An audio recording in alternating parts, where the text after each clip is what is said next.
Good morning students. आज अपन phrasal verbs शुरू करते हैं और फ्रेजल वर्ब्स का मतलब होता है कॉम्बिनेशन ऑफ टू वर्ड्स, यानी दो वर्ड्स को बनाते हैं, मिलाते हैं। एक अपना वर्ब होता है और एक अपना प्रेपोजिशन होता है और मिलकर वो एक नया अर्थ देते हैं।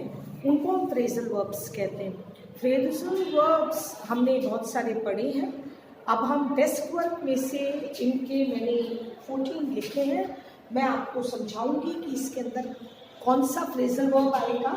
ये भी 1 नंबर का ईच है, 2 आएंगे, 2 नंबर के होते हैं। और मैं बार बार कह रही हूँ कि आप जितना उसको याद करेंगे उतना ही आपके लिए बेहतर है। चलिए अपन सेंटेंसेस को पढ़ते हैं और सेंटेंसेस को देखकर ही फ्रेजल वर्ब्स भरे जाते हैं। उसमें वो क्यों आया ये मैं आपको बताऊंगी। The headmaster assured me to dash the issue of fees। अब इसमें 2 ऑप्शन दे रखे, टर्न ओवर और टर्न इन। तो देखिए हेडमास्टर ने मेरे को अश्योर किया। अश्योर का मतलब होता है बिल्कुल पक्का विश्वास दिलाना कि मैं फीस का जो इशू है उस पर सोचूंगा, और वो इसका मतलब पहले बढ़ा चुके हैं। तो यहाँ पर इसका उत्तर टर्न इन नहीं होगा। टर्न इन तो अंदर के हिसाब से, तो टर्न ओवर। तो इसका उत्तर आएगा टर्न ओवर, यानी कि मैं प्रपोजल को टर्न ओवर करूंगा, पलट दूंगा। ये टर्न ओवर इसके अंदर आएगा। What time does your father dash in the morning? अब देखिए कितने बजे तुम्हारे पिताजी जो है वो उठते हैं। तो यहाँ पर होगा गेट्स अप, ठीक है। अब देखिए यहाँ पर अगर अपन कहें, अगर समझिए यहाँ पर होता कि वो कितने बजे ऑफिस में आते हैं, तब अपन करते टर्न अप। जैसे अपन कहते हैं वो कितने बजे टर्न अप होते हैं, तो तब टर्न अप आता है। लेकिन यहाँ पर अपन ने कहीं पे नहीं लिखा ऑफिस में पहुंचना, अपन लिखा वो सुबह सुबह कितने बजे आते हैं, तो अपन लिखेंगे gets up. I cannot tell you how the lid dash. अब इसमें मुझे नहीं पता चल रहा कि ये बोतल का ढक्कन कैसे अलग हो गया, कैसे लिड टूट गया।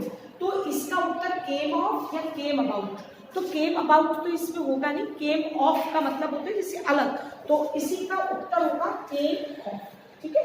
तो इसमें अपन डालेंगे केम ऑफ। अब आया when did you dash from Ajmer. आप कब अजमेर से वापस आए हैं। गेट ओवर या गेट बैक। देखिए गेट ओवर तो होता है कि हम अपने दुख से कैसे उबर गए, तो गेट ओवर होता है। आप वापस कब आए, तो इसमें ये बैक आ रहा है, तो इसका उत्तर होगा गेट बैक। मैं वापस से कह रही हूँ आपको समझा रही हूँ, गेट ओवर का मतलब हम कैसे दुख से उबरते हैं, तो यहाँ पर गेट ओवर आएगा। लेकिन हम वापस कब आए, इसका get back. How much is your dash per year. Very good. ये बहुत बार प्रश्न होता है और ये तो मेरे ख्याल से नॉर्मली सबको आना चाहिए। मैंने ये कहा टर्न डाउन का मतलब होता है कोई भी चीज़, जैसे समझिए कोई प्रपोजल आपने रखा, मैंने उसको टर्न डाउन करके नहीं माना, वो टर्न डाउन होता है। लेकिन इसमें ये है कि आप कितना एक साल में कमाते हैं, तो जो कमाने का बिजनेस का होता है वो होता है टर्न ओवर। हम कहते हैं आपका वार्षिक जो है आय कितनी है, तो हम अंग्रेजी में बोलते हैं आपकी एनुअल टर्न ऑफ कितना है, तो ये टर्न ओवर कितना है, तो ये होगा टर्न ओवर। नेक्स्ट है dash the light please. Very good. आप क्या कहते हैं लाइट्स के लिए, ध्यान रखिए आप हमेशा कहते हैं पुट ऑफ या ऑन, तो put off the light please. Please आप बंद कर दीजिए। आप पुट आउट हमेशा किसको करते हैं, आग को, तो इसके अंदर उत्तर आपका होगा पुट ऑफ द लाइट्स, ठीक है बेटा। अब अपन आते हैं, और अगर फायर होता है, यहाँ पे फायर होता, फायर यानी आग होती, तो पुट आउट करेंगे। Your letter dash memories of my childhood। तुम्हारा पत्र आया, मेरी जो याद है चाइल्डहुड की वो वापस आई। ब्रॉट डाउन नहीं। जब भी अपन किसी प्राइस को नीचे लाते हैं या कोई चीज को नीचे करते हैं वो होता है ब्रॉट डाउन। यहाँ पर ब्रॉट बैक, यानी कि मुझे वापस कोई चीज याद आई, तो इसके अंदर होगा ब्रॉट बैक। तो अपन यहाँ पर करेंगे ब्रॉट बैक, ठीक है। Brought back memories of my childhood। My new book will dash soon come in। Book चल के नहीं आएगी, come out, क्योंकि हम बुक को छुपा के लॉन्च करते हैं, तो जब भी वो आती है तो हम उसको कहते हैं come out, इसीलिए इसका उत्तर होगा will come out, राइट। इसका come in नहीं होगा, ठीक है। हम तो कहते हैं प्लीज come in, तो ऐसे नहीं होगा। We can't dash now। अब देखिए 2 मैंने 9वां 10वां लिखा है। We can't dash the proposal now, we can't can't dash now. अगर आप कार में जा रहे हैं तो हमने कहा मैं तो पीछे मुड़ ही नहीं सकती, तो इसमें टर्न डाउन और टर्न बैक में से उत्तर होगा टर्न बैक, यानी कि हम अभी पीछे मुड़ नहीं सकते। लेकिन अगर मुझे कोई प्रस्ताव है और मैंने बहुत सारा काम उसके ऊपर कर लिया तो हम कहते हैं हम उसको अब नहीं मना कर सकते। इसमें अपन प्रपोजल के लिए हम हमेशा करते हैं, यहाँ पे गलत, यहाँ पे टर्न डाउन, तो इसके अंदर उत्तर क्या होगा आपका टर्न डाउन। ठीक है, क्लियर हो गया क्यों आया?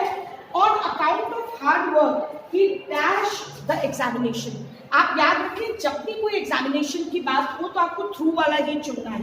ठीक है, गॉटन नहीं होगा, गॉट थ्रू।